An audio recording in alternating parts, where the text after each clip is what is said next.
Bonjour à tous. Aujourd'hui, j'ai décidé de tester avec LT Spice un commutateur analogique. Alors, je vais prendre, je crois qu'il s'appelle l'ADG 436.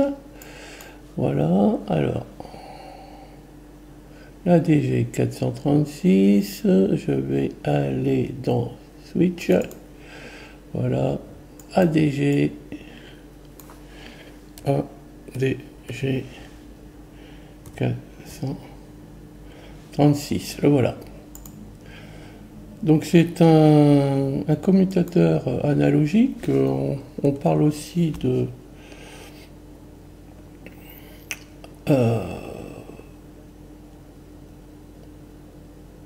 voilà, bon oui, ça peut remplacer des relais dans certains cas, mais il faut faire attention à certaines choses. Donc déjà, on va le mettre en page. Alors,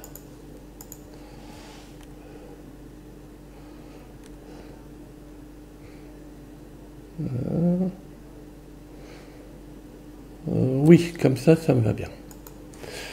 Voilà, donc voilà, commutateur analogique donc avec deux entrées, une sortie, une entrée de commande et une sortie. Voilà, donc allons-y, on va mettre 3, même 4 générateurs. Alors,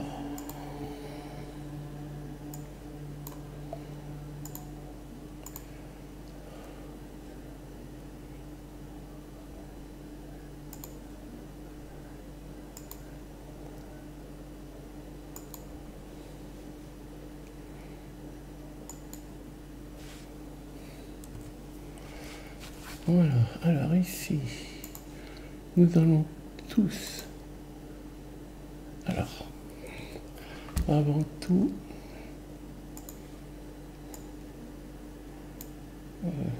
tout ça.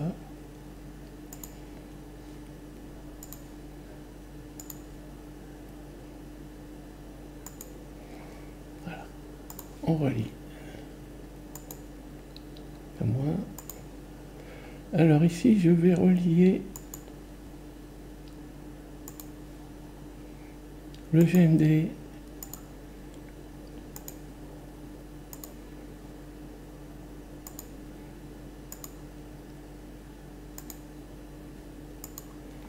et le VSS.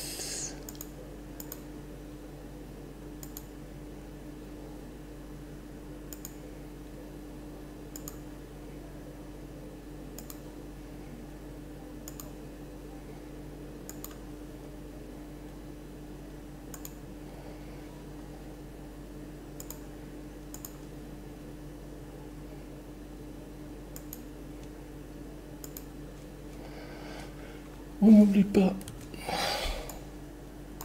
de mettre la masse, 0 volt référencé pour IT Spice. Voilà, ok. Alors, ici, pour chacun, on va lui mettre une résistance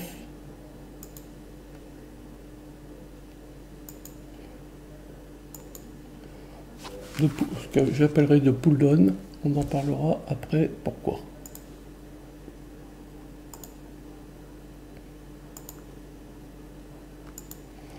Voilà.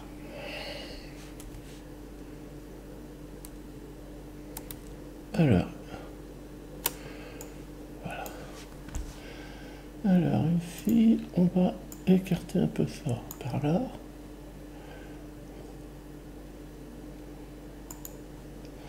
Voilà. Et ici, on va donc mettre la sortie.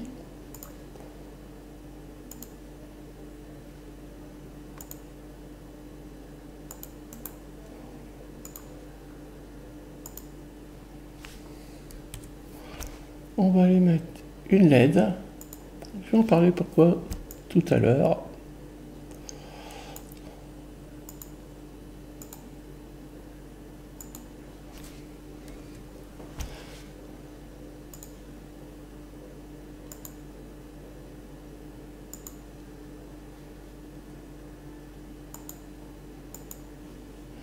Bien, le schéma est à peu près terminé. Maintenant, on va fixer un peu les valeurs. Bon, pour l'instant, ici, je vais mettre des valeurs très élevées. 100K.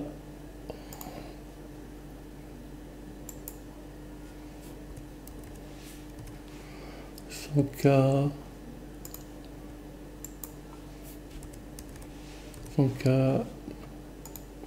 Et là, par contre, là, je vais volontairement mettre ici une valeur faible pour la LED. Bien entendu, c'est très élevé, c'est très faible, donc ça pourrait générer un courant très élevé, mais on va laisser comme ça. Vous avez vu, j'ai relié VSS et GND. Ici, maintenant, V4, on va le mettre 5 volts. Voilà. Ici, là, je vais mettre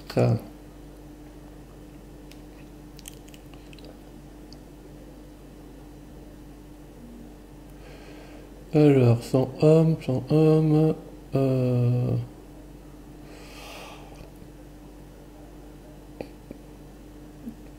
Bon, maintenant je vais paramétrer mes différentes alimes. Alors ici, c'est le signal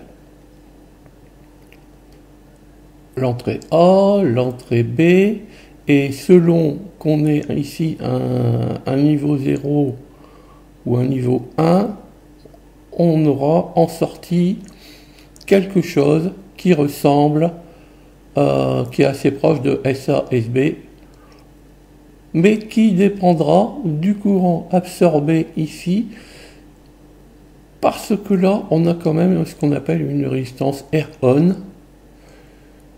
Alors ces résistances-là peuvent parfois être le problème de ces commutateurs analogiques, parce que elles sont pas toujours très proches de zéro. On a parfois, sur les composants modernes, on peut avoir des valeurs très faibles.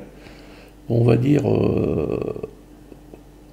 de l'ordre de quelques ohms, voire même un peu moins.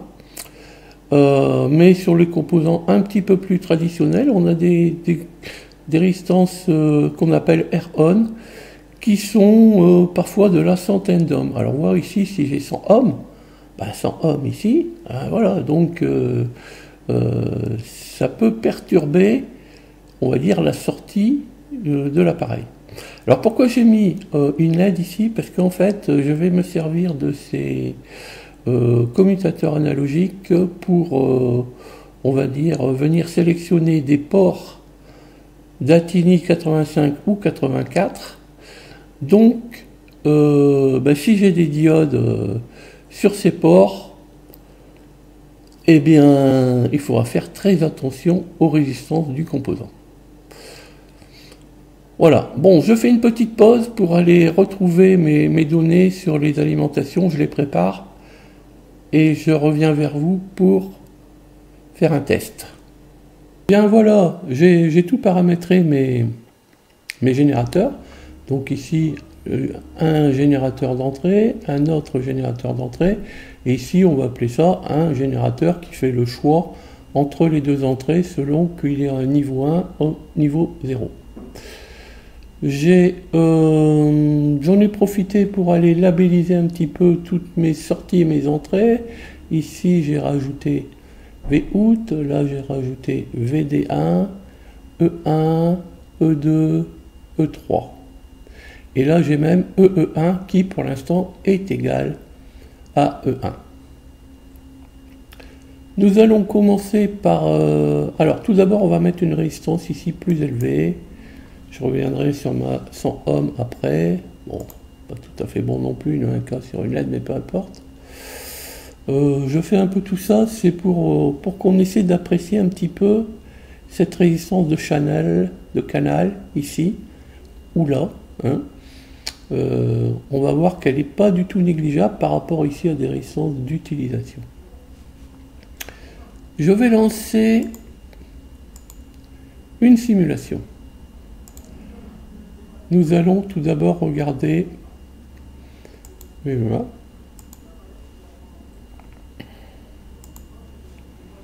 Voilà, donc là on voit bien un signal carré de, alors je crois que c'est 4,8 à 0 volts. On va aller rajouter le deuxième signal d'entrée, qui est donc le 2.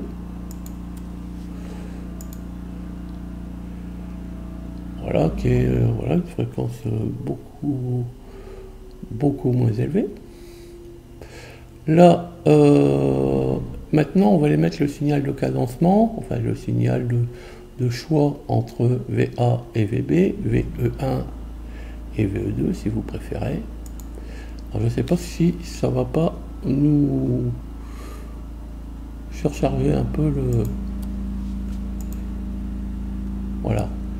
Donc là, c'est en fait...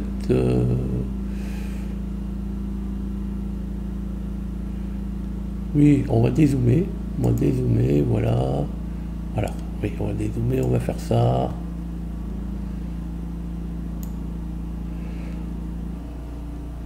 Voilà, et puis là, on va aller un petit peu là, comme ça.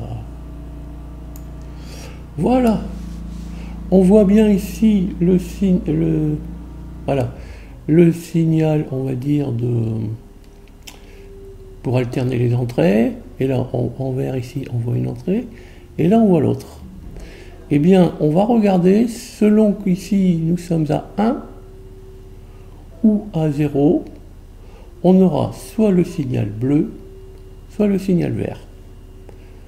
On dézoome. Alors là, pour pas trop surcharger le schéma, on va faire, voilà, on va faire comme ça, Vout.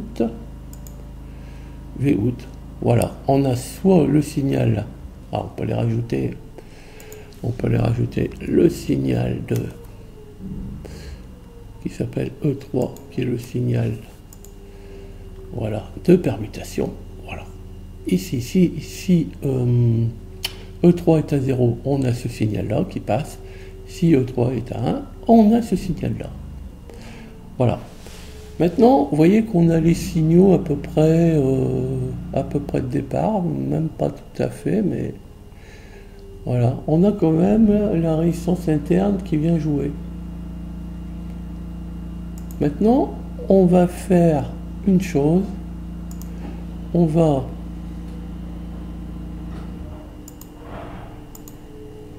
attraper la LED. Voilà. On va strapper la LED et là on va mettre plutôt 100 ohms.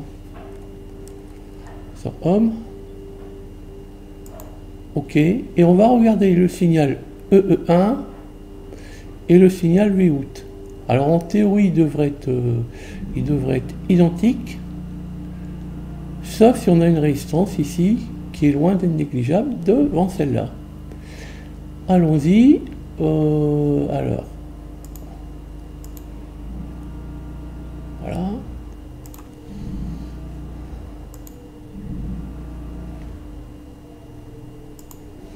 Alors, E1 et Vout.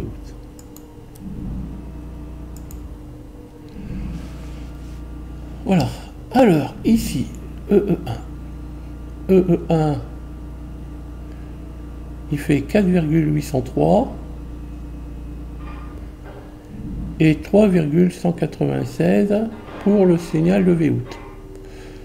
Bon ben, en fait, on a un diviseur potentiométrique entre VEE1 et Vout, constitué de la résistance R1 ici et de la résistance R4. Voilà, donc là on voit bien que on a pratiquement pas dire la moitié, mais presque. Voilà, donc cette résistance, voilà, vous pouvez la calculer de cette façon-là et vous verrez que vous trouveriez environ une soixantaine d'ohms. Il faut savoir que sur le datasheet, il nous est donné une R-on à 25 ohms, je crois. Bon. Après, ça dépend un petit peu comment LT Spice paramètre un peu ces modèles.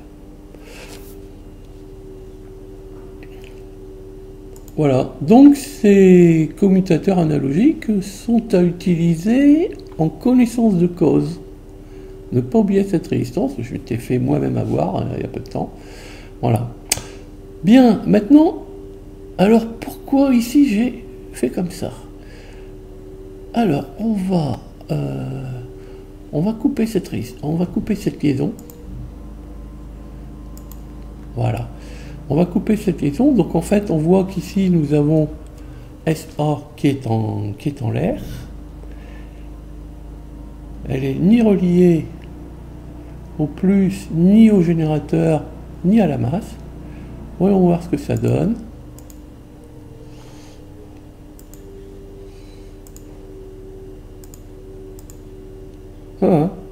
On a quelque chose, malgré tout. Alors en fait, l'entrée est flottante. L'entrée est flottante. Donc je regarde même pas la sortie, ça sert à rien. C'est pas du tout quelque chose que l'on souhaitait faire. Voilà, maintenant si je coupe mon signal là,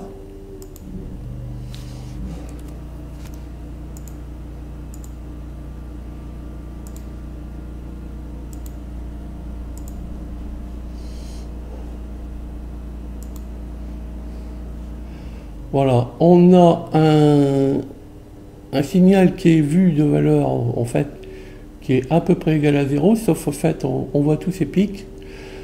Personnellement, bon, je pense qu'ils sont dus plutôt, c'est un défaut du simulateur, mais de toute façon, ce qui est clair, c'est qu'il ne faut pas du tout laisser des entrées en l'air, quoi. Bon, là, elle est quand même reliée à une 100K. Bon, voilà, c'était ce que je voulais vous montrer. Surtout pas laisser des entrées en l'air. Bon, en les mettant un petit peu en pull down, ça améliore les choses. Voilà, donc je peux ici aller supprimer mon strap. Bien voilà, donc petite démonstration d'utilisation de l'ADG 436 qui en fait la puce elle comporte plusieurs commutateurs, je ne sais plus si c'est 2 ou 4. Voilà, bien cette vidéo est terminée, merci de votre attention et à une prochaine fois.